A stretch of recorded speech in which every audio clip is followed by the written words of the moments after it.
And this night I'm making pork pupusas. This is my version of it. I'm not saying they're authentic. I've learned through one of my aunts and YouTube videos. So I seasoned the meat with adobo, garlic powder, and sazonador, and I fried it until it was completely cooked. So now I have some peppers and onions and tomatoes. So now what you do to prep the meat is you put the cooked pork in a blender with some of the vegetables and you blend it until it's all chopped up, almost like a puree. And this is going to be the filling for the pupusas. For the masa, I do use maseca and I just eyeball it. I just put some in a bowl. I season it with some salt and then I get really warm water and I just eyeball it. I put some in until it comes together and forms a ball. So I have a really wide pan here with a lot of surface area and I coat it with some avocado oil. So now what I do is I take the masa and I form like 2 flat discs. And then I take a portion of the meat, put it on there and some mozzarella or Monterey Jack cheese, and then I put the other disc on top and then I close up the seams by just pinching them and I flatten it out even further. And now I just transfer it over there. And it just cooks for a few minutes on each side until it gets brown, because you know the only thing that needs to be cooked is the masa.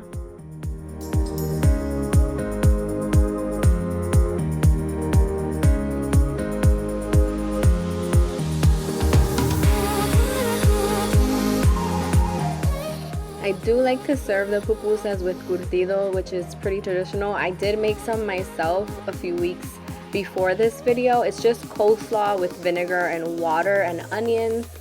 You can add oregano to it, which is traditional. I don't like it, so I don't add it. And this is what it looks like here. And this is the finished product. I absolutely love these. They're so good.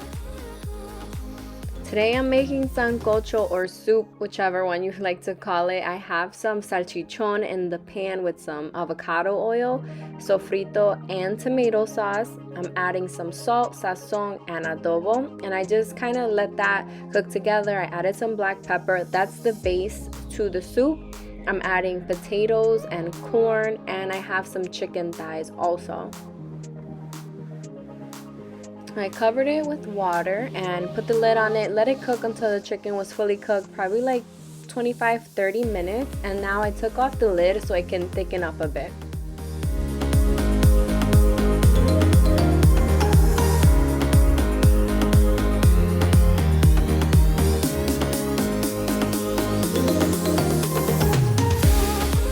As a finishing touch, I did add cilantro, and this is what it looks like. I just love this stuff. I made some rice in the rice cooker and it's just the perfect thing. Like, you have to have rice with this.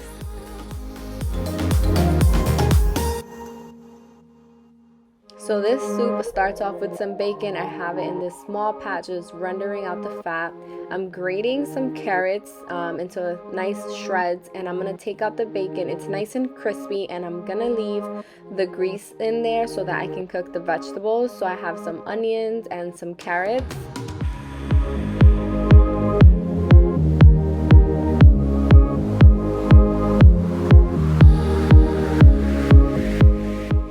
The broccoli is frozen, so I just steamed it in the microwave in the bag and chopped it up.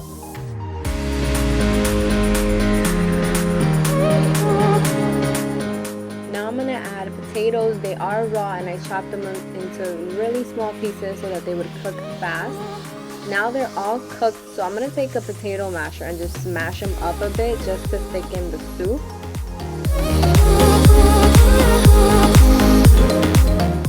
So I wasn't happy with how thick it was. It was too thin for me. So now I'm taking some and adding it to a blender, and I'm gonna puree it in hopes that that would thicken it.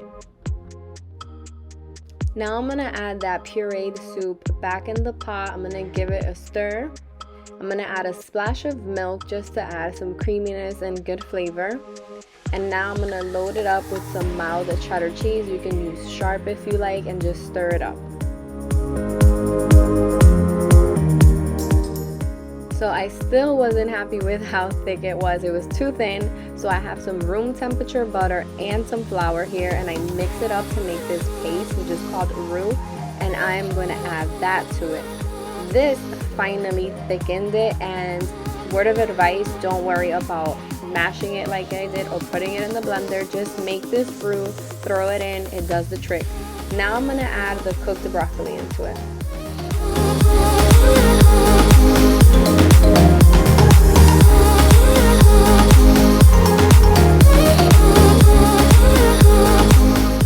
The garnishes are the best part. I added some sour cream, some scallions, some cheese, and some bacon, and I went ahead and served it with some bread, and it was amazing. So I have some onions sauteing and some avocado oil. I did buy the YUCA frozen, and I boiled it for 30 minutes before I started all of this.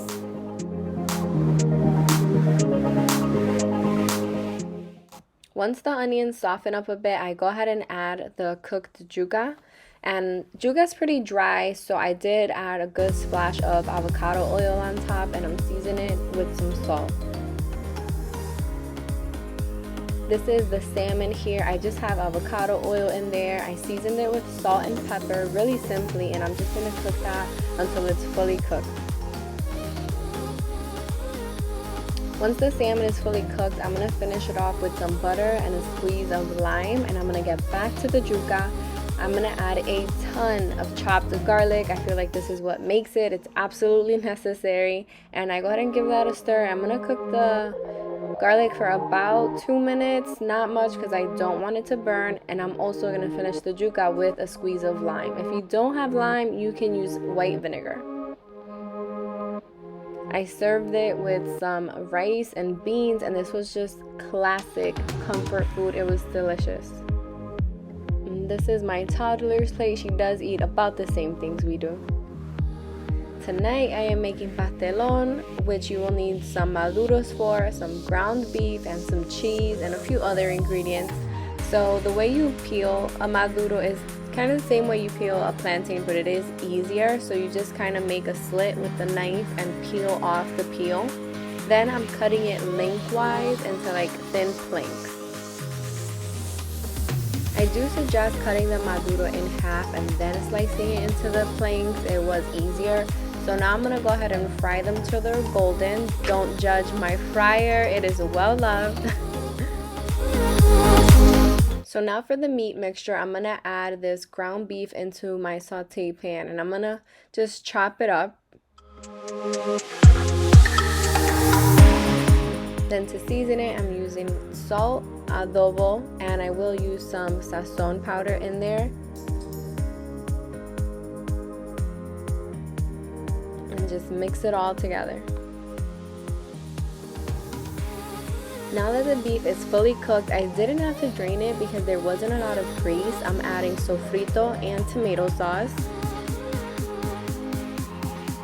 I'm going to add a little bit of water to create a little bit of a sauce.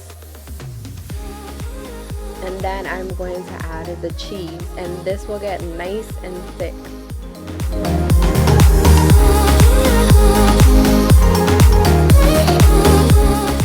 All of the components are cooked now, so it's time to assemble it. So I have a layer of maduros, and I'm going to put a layer of the meat mixture on top of that. Then I'm going to add more cheese. I'm using mozzarella and cheddar. And then just repeat the layers. Another layer of maduros, meat, and then cheese until you're all done.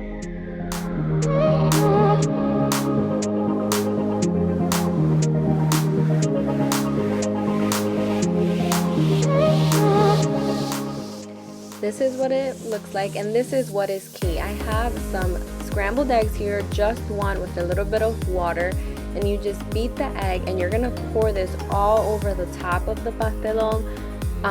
Side note, go ahead and do this like after the second layer, and then pour another layer of egg on the top, because I kind of had to work pretty hard to get the egg mixture all in there. So pour the egg mixture in layers also, but this is gonna bind it together as it cooks in the oven. Well, now it's ready to bake. You just put it in the oven on 350 for about 30 minutes. You just need the egg to cook and the cheese to melt, and this is what it looks like, and it smells so good, guys. Let this cool for about like 15 minutes. Be patient. I was not, and I cut into it right away and it kind of came apart almost like a lasagna. You have to let it chill. So I'm just serving it up with some white rice. This is how I like to eat it. You can serve it with a salad, but definitely give this a try, and it definitely makes a lot. Like, you will have leftovers.